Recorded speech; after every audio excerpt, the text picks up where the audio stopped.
goodness. Bear with me here, everyone.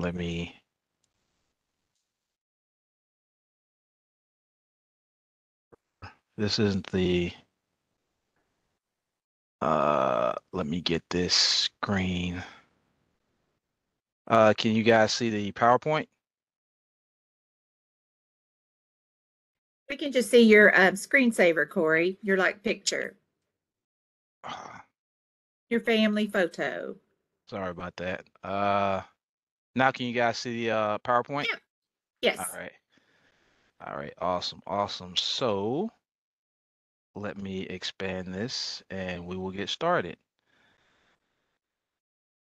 So good evening, everyone. Thank you for joining us this evening. What we're going to be talking about this evening is the South Nashville Community Plan Amendment for 2200, 2204 Austin Avenue and 341, I'm sorry, Oriel Avenue. Corey, could I interrupt and ask a question? Yes, ma'am. Should this not also include 2206 Austin? Let me hold Let's tight. go to the map. Go on, Corey, and go to the map and see. Map. Because Yeah. I think it's 4 properties. Yeah. Okay, why is this? Can you guys see my see the PowerPoint still? No. No, just the screen. Oh, sorry. There we go. There we go. Here, yeah. Skip to that, skip to slide 4 there. So it's just showing 2200, 2204, and 341 Oriel Avenue is what is in the PowerPoint here. Let me go through here and look some And more. Amy, you're saying 2206. Yeah, 2200, 2204, and 341 Oriole Avenue are all one parcel, and 2206 is the other parcel that is adjacent to it. So I can't quite see the fourth screen in the PowerPoint, but it looks like the map that's shown includes 2206. Yes, it should. Because Okay. I made the map, so I believe I'm almost certain it does. We'll double check on that though. Okay, thank you. Okay. So apologize about that, everyone. So let me back up here. So again, like I said, we're going to talk about a couple this South Nashville Community Plan Amendment this evening. Council member Welsh, I don't know if she's joining us or not. And from the planning staff, you have myself, Corey Clark, Anita McKeag, and Andrea Barber. She's not here tonight, but she is the reviewer for this case here. And we have the applicant team from Gilly Hutz LLC.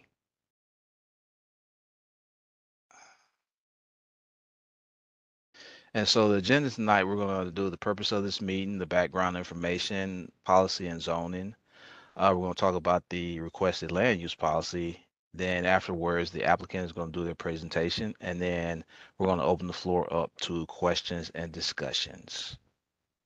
So without further ado, let's get started here. So why are we meeting this evening? The applicant has submitted an application to the Metro Nashville Planning Department requesting to change the land use policy for the area outlined in red on the map. It's early in the review process for his application, and the planning department is hosting tonight's meeting in order to explain requested changes to the South Nashville community plan, and provide opportunity for community members to ask questions, express concerns, and just let us know your thoughts about this plan amendment. And it should be noted that the input received at this meeting tonight weighs heavily into the planning and her staff's recommendations to the planning commission, and we will be listening and making notes and on the questions and comments received here tonight. And so what you're looking at now is an aerial of the area of the plan amendment area, and the little ticker box up here is, if you guys can see, it says the study policy change from urban neighborhood evolving to transition, and the requested land use change area, which is outlined in the red. Again, it's to amend the South Nashville Community Plan policy from urban neighborhood evolving to transition policy. And so, a little background here. Since the late 1980s, Nashville has used community plans as a means of applying Nashville Next, the countywide long-range plan, which is very broad. Within Nashville Next are 14 community plans that are tailored to the uses, to the issues and needs of each community. These community plans, along with other plans, guide where development and preservation should occur in each community. The area we're discussing tonight has a star on it and is within the South Nashville Community Plan. Some more background here. In order to implement the vision established in the community plan, we here at the planning department, we use a land use policy which addresses the form and character of development. Every property in Nashville has a land use policy referred to as a community character policy. Each policy is defined in this document, the Community Character Manual. These policies are the standard by which future zone change requests are measured. And what you're looking at now is the Transact. And we use the Transact, which is a tool for categorizing, understanding, and guiding the various development patterns of a region from the most natural, which is T1 open space, to the most intense urban, which is T6, which is downtown Nashville, the most developed part of Nashville. You can see in these pictures the character of the natural and built environment of each Transact. And you see the highlighted red rectangle there, that's the T4, and that is where the plan amendment site resides in. And so we have to ask the question, why are policies important? Policy is important because it is the guidance that rezoning requests are measured against. If a zoning request is supported by the existing policy, there is a higher likelihood that the planning commission will recommend approval. If the request is not supported by the existing policy, planning commission is unlikely to recommend approval. So an applicant may apply to change a policy that does support the zoning request. And kind of a little difference here between policy versus zoning. What's the difference? Each property in Davidson County, Nashville, has a policy in a zoning district. Policies provide guidance and represent the vision for an area. Applying a policy change with a plan amendment does not change the current zoning. That should be noted. Zoning is the law, which is a set of regulations that control the physical development of the land, including land use, density, height, setbacks, parking, access, landscaping, and signs, and etc. The request, the land use policy request, is associated with a zone change request for property at 2200, 2204, and I think Amy said also 2206 Austin Avenue and 341 Oriel Avenue at the southeast corner of Austin Avenue, approximately 0.33 acres. To change the zoning from residential single family to office and residential. And now we'll discuss the land use policy. What you're looking at here is just a policy map. You can see the red outline area, that is the plan amendment site, and you can see how the other community character policies surround this area. You have T4 neighborhood maintenance, you have conservation, T4 mixed use, T4 mixed use commercial corridor. And so you see how all these kind of policies kind of intermingle with one another here.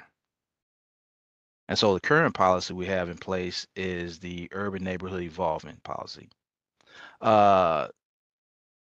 This policy is intended to create and enhance neighborhoods to include greater housing choice, improve connectivity, and more creativity, innovative and environmentally sensitive development techniques. And the requested policy, which is transition. So this policy is intended to enhance and create areas whose primary purposes are to serve as transitions between higher intensity uses or major thoroughfares and lower density residential neighborhoods. Kind of a couple of characteristics of this area is transition areas are small scale, have small scale offices. and moderate to high density residential in various building types. And so with that, that concludes my portion. Does anybody have any quick questions for me before I turn it over to Amy to do her presentation? Why don't we let Amy go, and then we've only got 3 other attendees, so we can just unmute them one by one. Okay. Let me.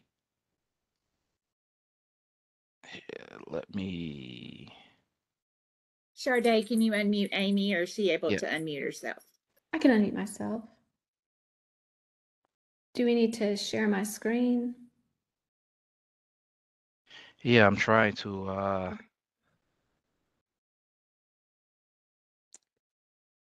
Oh, all right. Let me stop sharing and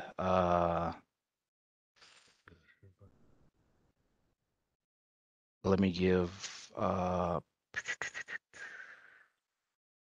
gotta find out how to give you presenter roles here. She has it Sade's now. giving them. Yeah, she's I got moved them. it. You got it? Okay. All right.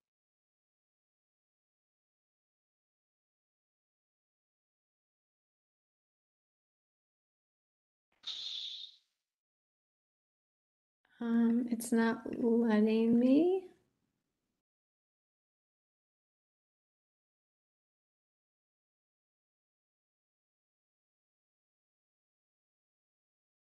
You say it's not letting you My Amy, it's can not you letting you share see? your screen? I have the share button, but then it asks me to open my system preferences, and um, I can't click on anything.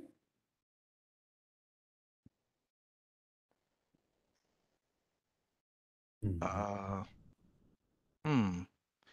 Do you want to maybe Are go you ahead? using a Mac? I am.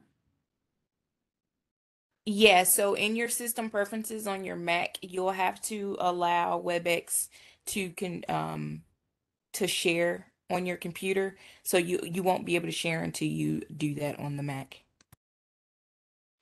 Okay. Oh, there we go. Okay. I'm gonna have to leave the event and come back in.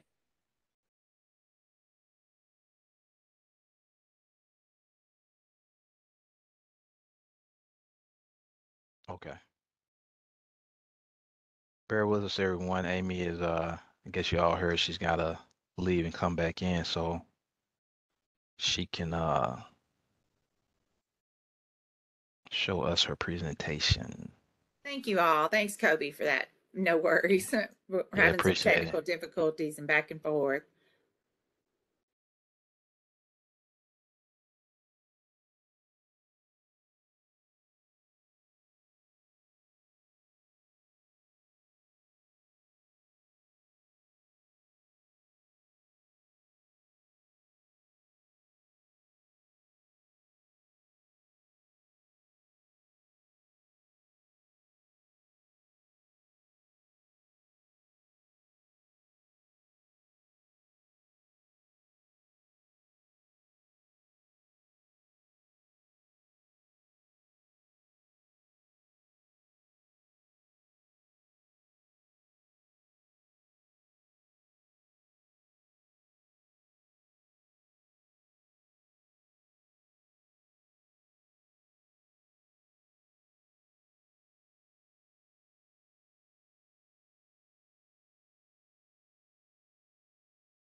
Okay, I'm Hey. back in. All right. So now, Sade, if you can give me the permission to share again. Great.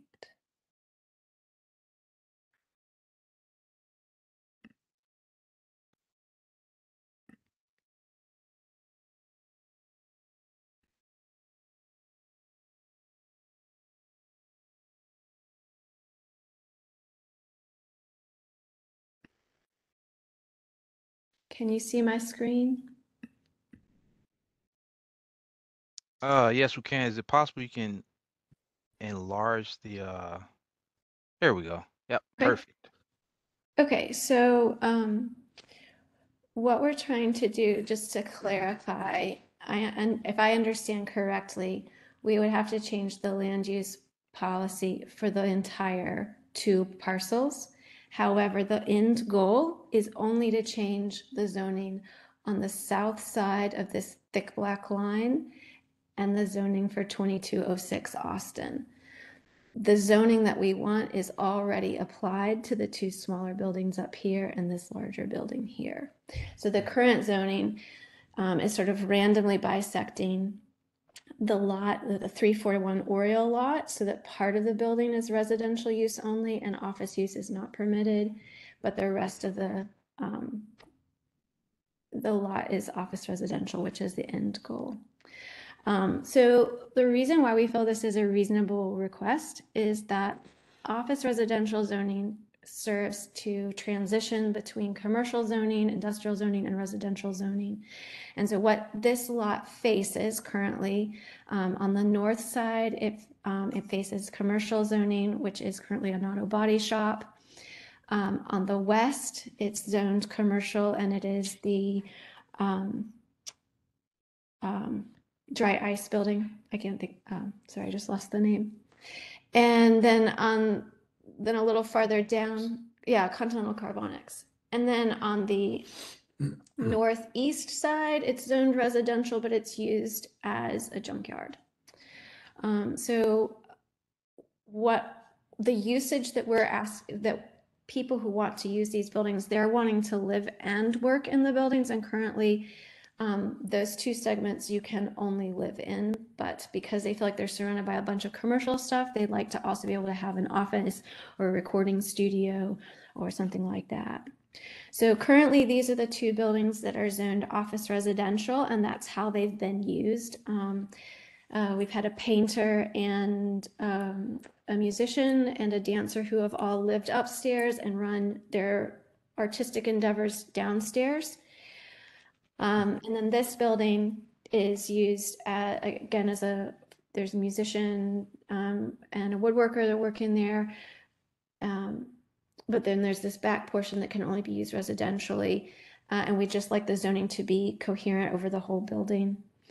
And then the last building is currently zoned residential. And again, like Nashville is just, it's a difficult city for artists as it gets more expensive. And we've just had a lot of artists approach us wanting to use this building both to live in and to run their music businesses out of. They're either usually their recording studios is what they're asking for, or their artist management businesses. We've had a tailor approach us who would like to be able to run his sewing machines downstairs and live upstairs. So really, we're just looking for uniformity for the whole block face and to give the creative class in Nashville the opportunity to use the building however they see fit as artists. So again, our proposed solution is to amend the zoning for this block face to be uniformly office and residential.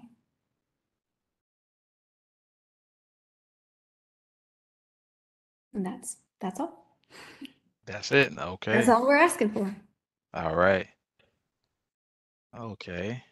Uh Sade, can you give me back presenter role then? And Thank you, Amy. I think that thank helps you. explain things. I think Mhm. we've only got 3 other folks on, so I think we can just unmute people and see if they have any questions. Yep. Sade, you want to unmute Barbara first? Thank you. Can you hear me? Yes, Barbara. Great. I appreciate this, and I appreciate this meeting.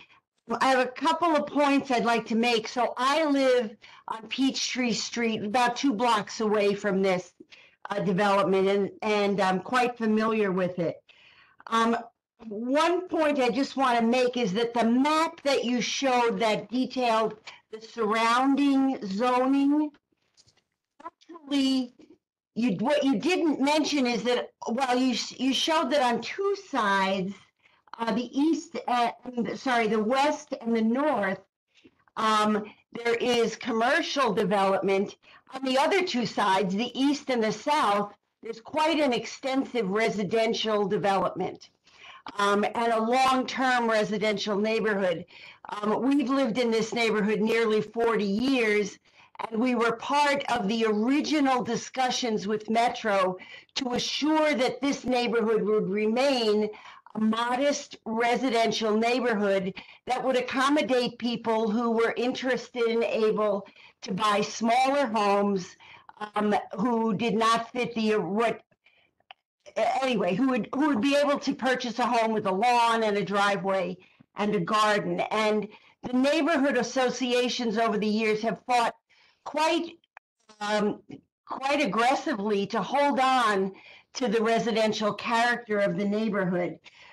I think whoever presented that slide that showed the zoning misstated when the person said it is surrounded by commercial development. It is not surrounded. It has commercial development on 2 sides and residential development on 2 sides. So that's just an important point to keep in mind.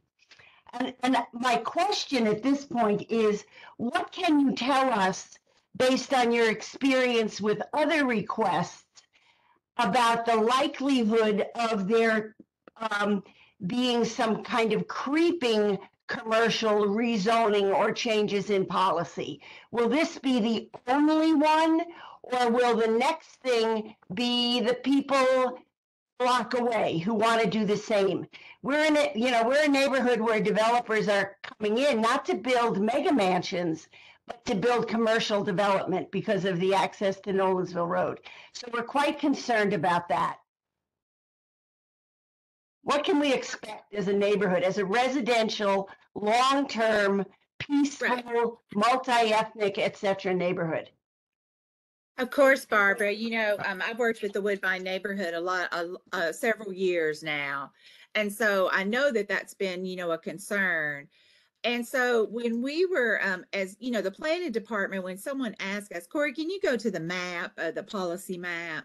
So when Yes. someone asks us, hey, I've got this idea for my property, can I do it? The first thing we look at is zoning, what they're legally entitled to use the property for. If that allows them to do that, then they go work with the codes department on building permits. The policy, the next answer to that question would be, well, let's look at the land use policy, the long range vision, and see if that allows you to do. And so, of course, this residential area is part of the larger Woodbine policy. And so both that kind of mauve color and the beige color are both residential policies. And so in this case, Amy had approached us with the idea for live work, which we're seeing a lot. I mean, a lot of artists and creatives want live work, and it's not classified to where it can be just in residential zoning right now, but that's one reason why we made this these properties to study a potential policy change, because I know that that's a concern of the larger Woodbine area. And so in this case, that transition policy is what you put at the edge of a neighborhood where it's abutting a corridor, so it would be possible in future years that somebody, to the south could come in and ask for the same thing as far as transition. But, it would be unusual for that to continue creeping like interior to the neighborhood, like to the east. In other words, it's more so like where a corridor abuts a residential area. Does that help? Does that make some sense? Yes, thank you. Yeah. I know others may want to speak. That that reminded me of another question, but I'll let others speak if they want. Yeah, I would like to speak. I'm on the same screen as Barb is. And I've been here for 40 years and have worked with a community organization and dealt with these kind of issues before. And, our concern is that we maintain the residential character of the neighborhood. And we find that we've been dealing with this encroachment year after year. And every time someone wants to do that, if they succeed, the next person who wants to do it says, well, look, you did it over there. We would like to have it done here. And that just eats away at our residential character of our neighborhood little by little, but it's a net loss to the residential character of the neighborhood. In fact, this particular lot put a similar request in a few years ago, and it wasn't allowed. And then that owner sold the place and the new owner put up these Quonset huts. This is the sort of thing that we are not crazy about. We really are not, have reservations about it. That's one thing. The other thing is, in your presentation, you showed the residential lot across the street, which is in fact a junkyard. That raises questions in my mind. Why is a junkyard allowed in a residential neighborhood? This is the kind of thing we've had to deal with for decades now. So I'm not interested in allowing a zone change at this point. When these people bought this property, they knew what the deal was. They knew what their zoning was. And now they want to change it. It's really not fair to the residents. I appreciate your listening. Sure. Do you know, has the Woodbine Neighborhood Association discussed this recently? Well, the neighbors had many discussions during the last request that the other speaker just referenced. Yes. I'm yes. not aware, they may have, but we've been, we have been out of town. We have an illness in the family. So I don't know what's happened recently. Okay, thank you. Yes, I was just curious. Right. I was Yeah, just curious. yeah. Yeah, no, it's always challenging. I mean, these types of things are always challenging. I will point out though that the junkyard has been there a long time and predates, I think, the land use policy and those type things. And one reason that the land use policy is residential is, policy's that long range vision. And so it definitely is calling attention to the fact that the area wants to remain residential and, if possible, turn that tide of some of these businesses. Yeah. What are the opportunities that we have as a city to deal with this long-term junkyard? You're right. It's been there probably 30 years. So they're getting away with something that most people can't get away with. Is there anything that can be done about that? Probably not if they're legally there. You know how some of the legal uses that were in operation when zoning was created, back in the 70s and all that, are what's called grandfathered in. And as long as they continue that same operation and continue, in time, we could take a look at that though. And Barbara, Corey's going to share his email. Write that down and send us so that we have your email address. Send him an email so we have it. We can kind of look into some of the history of that. Great, thank you. Yeah, that's I think in general that's the direction we want to move in. Not responding to people who are in our minds illegal. So it's it's a commercial venture in a residential neighborhood that's zoned residential. So therefore, because they're there, let's have some more. We want to go the other way. We want to enforce the existing residential zoning and get rid of the entities that don't meet the policy or the zoning regulation. Okay, Barbara. Yeah, thank you. We'll take a look at that. But Kobe let us know that they have to sign off in a minute. So Kobe. Hi, yeah, thank you for letting me make comment before I go, and thank you, Corey and Amy, for your presentations. I've lived in South Nashville area for almost 4 years. I graduated from Belmont and basically recently moved in and was grateful at the time for the affordability of the neighborhood. Very sad to see now that this neighborhood is not affordable as it was only 2 years ago.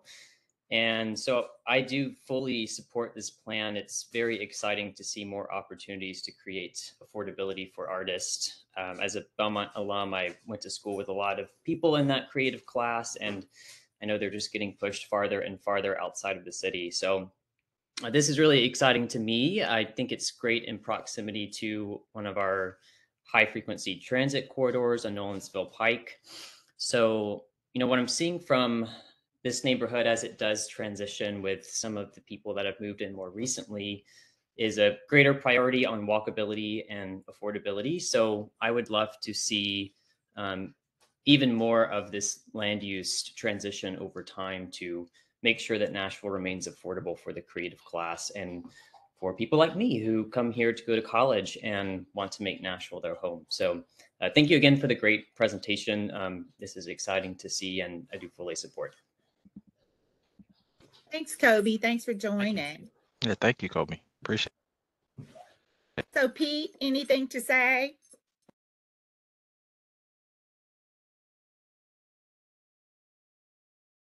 Are you able to hear me? Yes. Yeah, thank you for presenting. Interesting to hear the different discussions and to see this land policy. I am a studier of urban design and policy changes, and also passionate about creating more affordable options for Nashville, not only the artist community, but the makers and creators that are moving here and are unfortunately being forced out further and further away from the urban core where they live, work, and breathe because of the rising cost of housing. I personally support this plan because I do think that future policy involving a live work component gives this class more options, not only to live closer to metro centers, affordable transportation options, public transportation options, but it also gives them the opportunity to run their business without having to find a secondary space outside of town or to potentially illegally use their property for whether it be, I believe Amy had mentioned a dancer or a painter. I also work quite a bit with different woodworkers and furniture designers who unfortunately have to have their warehouse space closer to Murfreesboro if they want to rent an apartment in Nashville. So for those reasons of this being, I think, a best use space, and since it appears from the map that was presented that at least half of the lot is already in this current policy, it makes sense that it would finish out to the alleyway there and not necessarily be grounds for future development. It seems concise and strictly on that particular lot. So I support this change in the zone. Okay.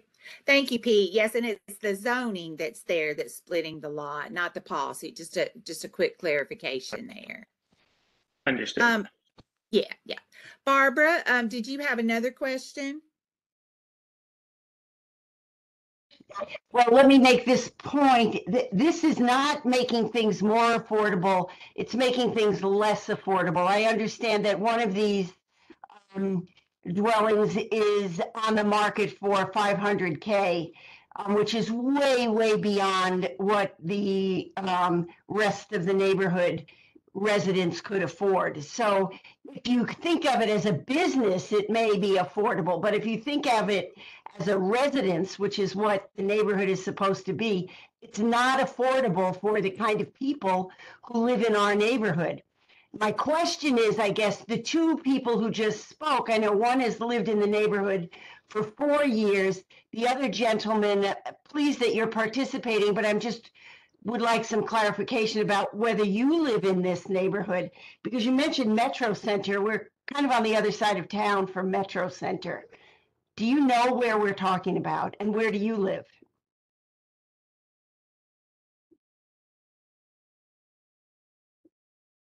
my comment regarding Metro Center was commuting to Metro and downtown. And so that would be transportation based off of Milton Pike. I personally live in the 12 South neighborhood, but I work with a great many friends and have quite a few relationships, including people that live on Peachtree, on Rose Street, all the surrounding districts that is a meaningful part of this development. And I think that, to your point, I think what I would say about the mixed use housing is that the ability to live upstairs and run your business downstairs is a more affordable option, in my opinion, than having a separate business expense and a separate housing expense. And I think that's where the artists are striving to have a more meaningful experience and afford a home in Nashville. Thank you. Yeah, this is Jim, and I have a couple of comments or questions. One is, I'm not opposed to mixed use when, like they did downtown, they made residential facilities available where it was commercial. I'm not sure what it was zoned. That's okay. If there's some building along Nolensville Pike that's zoned for business and they want to have residential facilities upstairs, that's perfectly all right. But this is the other way around. This is encroaching on the residential part of the neighborhood. And they can find their mixed use along the commercial districts. That's what we're interested in. The other thing is, I'm wondering if this were to change, what does the zoning change allow beyond what's been discussed here?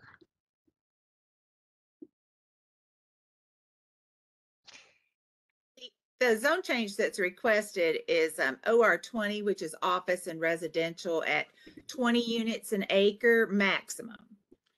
So, this is a very small lot. But you could have, various types of office, different office uses and things, as long as they, fit on the lot and met all the zoning code setbacks, that type of stuff. I see. The other comment that I would have is, you said this would be zoned office and residential? Yes. Okay. And yet you mentioned the present use of that land is fabrication. That's not office. What do you mean fabrication? You said that people have their businesses downstairs where they make if you would review what it is, the activities that are already in existence there beyond office. When I think of office, I think of people coming to an office, not people coming to make things.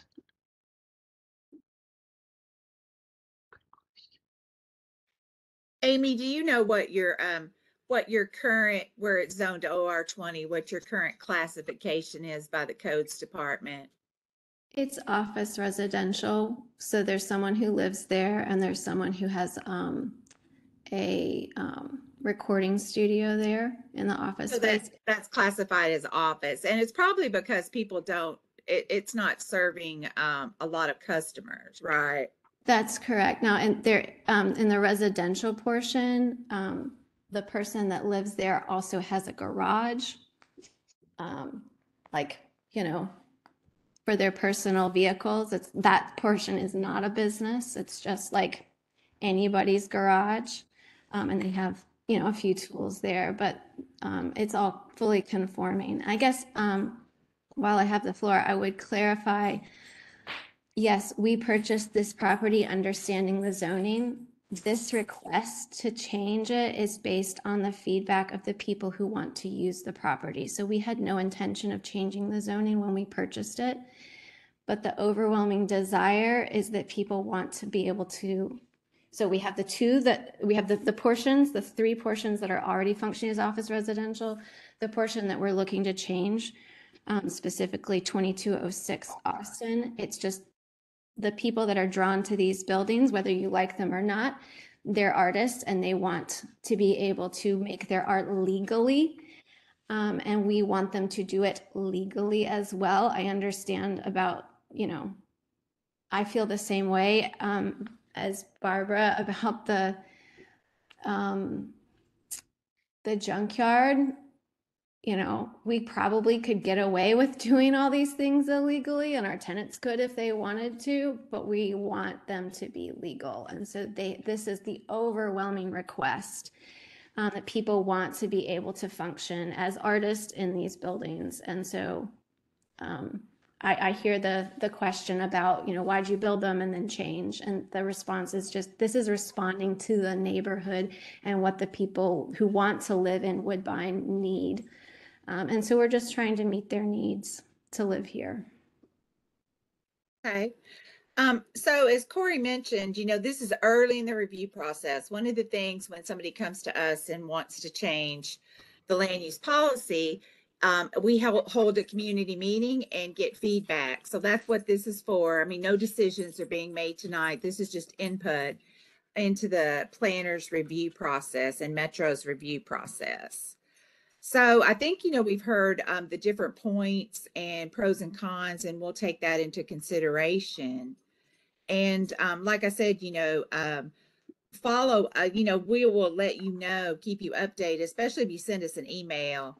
We don't have your contact information necessarily right away if you're just commenting, by voice and not by writing us. So please shoot us an email and we can keep people in the loop. Corey, do you want to go over this stuff here? Yes, I will do that. So, next steps here. This meeting tonight is being recorded, and it will be available on Metro Nashville's planning, Metro Nashville's planning department's YouTube channel. Sorry about that. Next, after that, this plan amendment is scheduled to go before the Planning Commission January the 12th, 2023. If you have any email comments, send them to Andrea Barber at nashville.gov. And you can also, since I'm hosting tonight, I will give you my email address as well, which is Corey, Cory, .Clark, CLARK, at nashville.gov. And you can give Andrea a call. That's her number on the screen there, 615-880-2466. And I think that concludes the meeting tonight. Does anybody have any last words or anything? Oh, go ahead. Corey, I do. I just wanted to talk a little bit about planning commission. So anytime somebody, applies for something, they're automatically tracking towards a certain planning commission date, but that does not mean that the cases stay on that date. So we always tell people to check, in with the planner who's reviewing, which is Andrea. She's at another community meeting tonight. So that's why Corey's presenting for her. So don't, think that, hey, I know for sure it's going to be on January 12th right now, because that's not the case. So always check in. We just like to tell folks that. Yep, good point. Thanks, Ned. So I think that is it. If no one has anything else, thank you everyone for coming out tonight. And as I say, if you have any questions or comments, email myself or Andrea, and we'll address those emails as they come into us. Thank you everyone for joining us tonight, and have a good night. Thanks, everybody. Thank you, Sade. Good night.